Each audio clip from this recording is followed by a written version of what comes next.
Stop doing these 5 things if you're trying to grow a YouTube channel after the age of 50.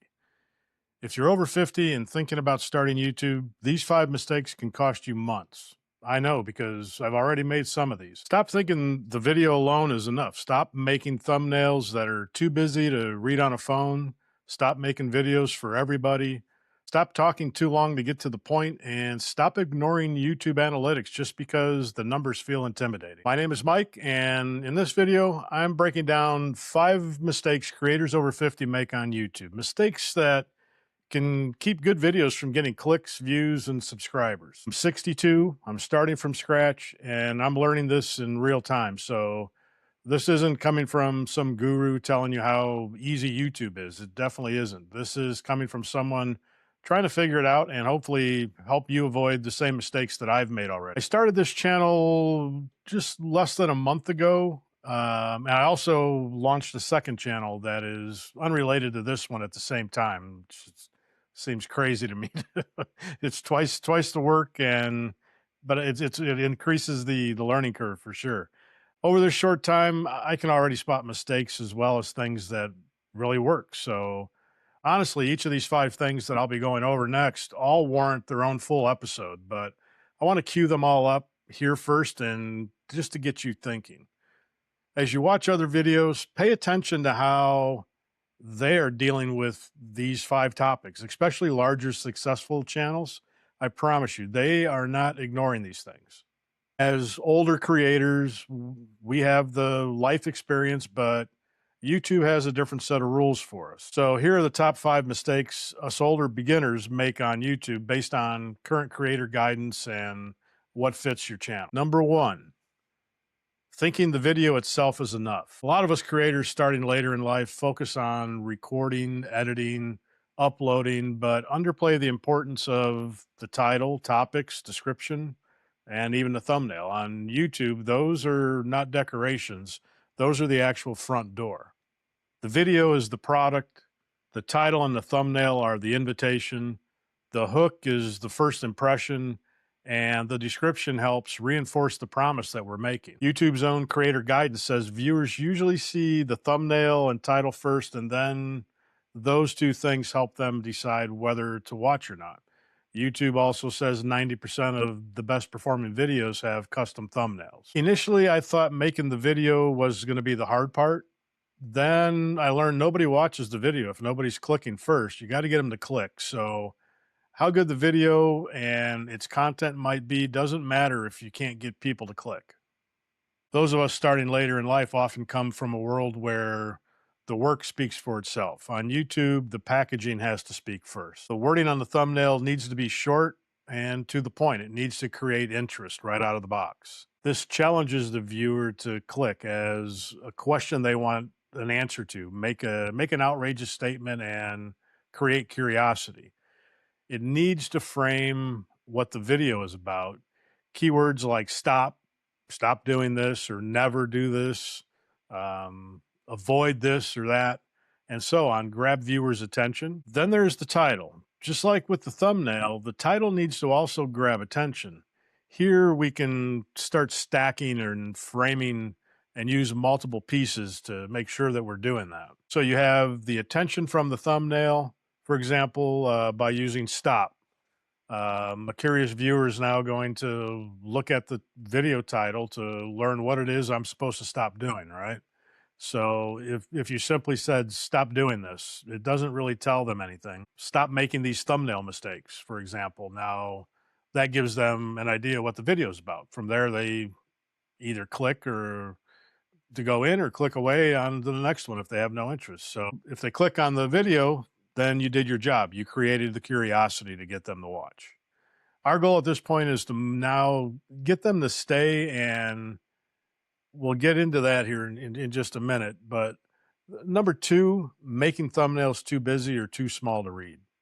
I see that a lot, and I've done that once or twice as well. This one's is huge for your channel. Many beginners want to explain the whole video in a thumbnail.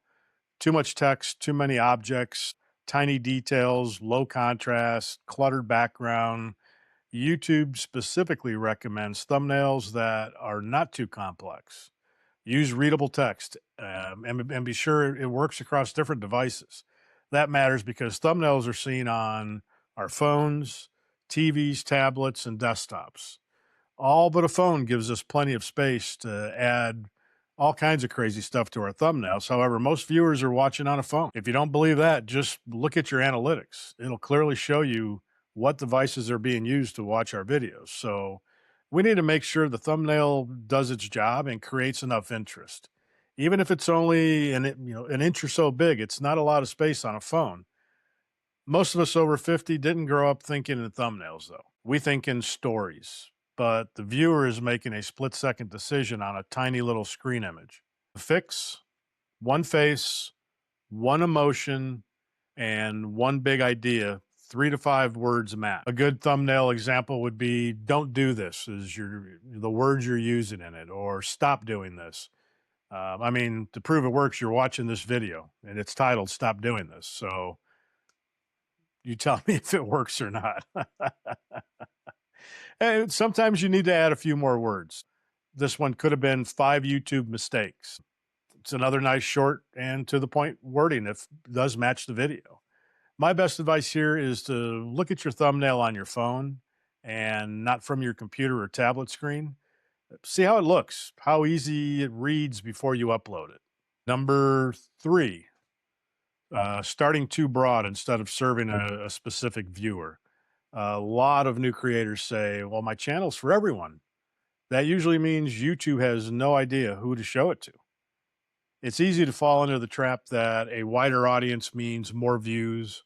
However, by doing this, you are watering down your niche, so to speak. If it's too diluted, it confuses the algorithm, and now fewer people ever see your thumbnail, which means fewer clicks and views. I currently fell into this with my own channel, this channel. Yes, the channel is about starting YouTube over 50, but it also touches on retirement, creating income, social security, and building something later in life. So, in my case, the specific viewer I'm basing this channel around is anyone over 50 wanting to learn YouTube, maybe create an income stream.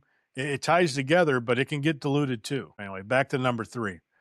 Starting too broad. For us older creators, this can happen because we have decades of experience in many, many areas, and we want to talk about everything. We want to talk about our careers, retirement, hobbies, money, finance, health, you name it. That can be valuable later, but early on, the channel needs a clear promise. In order for YouTube to put your video in front of the right people, it needs to clearly understand who your target audience is. Your experience is your advantage, but it can also become your problem if every video points in a different direction. So we need to define the viewer clearly. Example, this channel is for people over 50 who want to start YouTube, build skills, and maybe create income later in life. That's the exact message I need to get the algorithm to see. And if done correctly, and if that's the case, then every video should answer, would that person click this? It's for this very reason so many YouTubers tell us to not broadcast our channel to family and friends or to our social media, for example. Those people most likely don't all care about the subject or the niche that you're creating. And if a couple hundred non interested people click on your video out of curiosity or just subscribe because they think they're helping you as a friend, it confuses the algorithm. It confuses the algorithm because the algorithm knows what's of interest to these people, and your video likely doesn't fit the mold, so to speak. This doesn't mean your videos aren't any good. It just means those that click don't fit your niche, and it creates confusion. Moving on to number 4, taking too long to get to the point. This may be the most relatable mistake. Often, us older creators, we want to explain the background first, but YouTube viewers, they need the value quickly. YouTube is a fast food environment, not a sit down, make a night of it restaurant type of place. Now, that doesn't mean you have to act like a 22-year-old TikToker. It means the opening has to tell the viewer why they should stay. This is called the hook, and it's exactly what it sounds like. You need to hook the viewer as soon as they start watching your video. In the very first few seconds of the video, you need to answer the question of the viewer: why should I keep watching? TubeBuddy's creator advice around retention emphasizes hooking viewers early, raising the stakes, and keeping people watching. We all grew up with introductions, handshakes, and small talk. YouTube viewers are asking one question: why should I keep watching? In this video, for example, if you're over 50 and thinking about starting YouTube, these 5 mistakes can cost you months. I know because I've already made some of them. That's in the hook of this video, right? It's to the point and clearly tells you what's ahead. 5 mistakes. And number 5, ignoring the analytics because they feel intimidating. Now, I'll say this mistake is not that important right out of the box. You do need to have several uploads and views before a lot of the analytics start to fill in and show up on or even make any sense to you. But this is also the perfect time to get used to viewing and understanding them.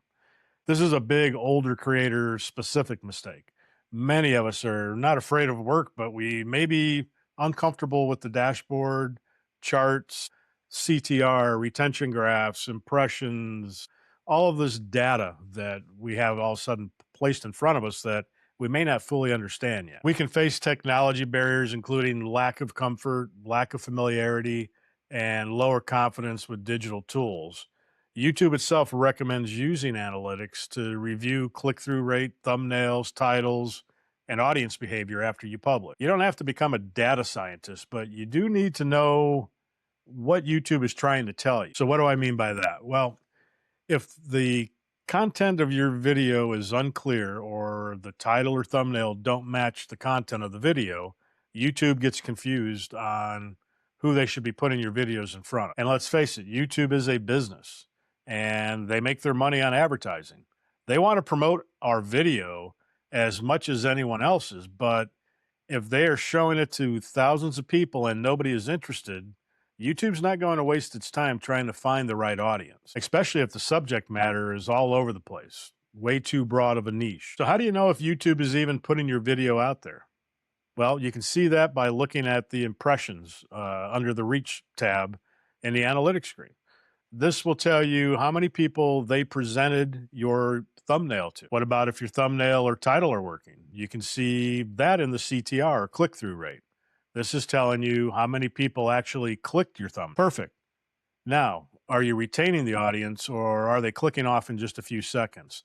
The retention rate will answer that for you. Are you getting a lot of comments on your videos? If so, congratulations. People are not only watching your videos, they connected with it enough to actually leave a comment. Simple analytics for beginners is CTR tells you if the title and the thumbnail worked. Audience retention is telling you if the video kept people watching. Comments tell you what people connected with. Impressions tell you whether YouTube is testing the video. So, those are 5 mistakes creators over 50 can make on YouTube. Thinking the video alone is enough, making thumbnails that are too busy, creating videos for everyone, taking too long to get to the point, and ignoring the analytics. Now, I want to hear from you. Which one of these 5 mistakes do you think is the easiest to make when you're just getting started? Or are there other mistakes that you found that should be mentioned? Let me know down in the comments. And if you enjoyed this video, give it a like and subscribe as I continue learning how to grow this channel into a $5,000 monthly income stream. I'll share what works, what doesn't, and what I learn along the way. Remember, monetize your passion and you will fund your future. I'll see y'all real soon in the next one. Thanks.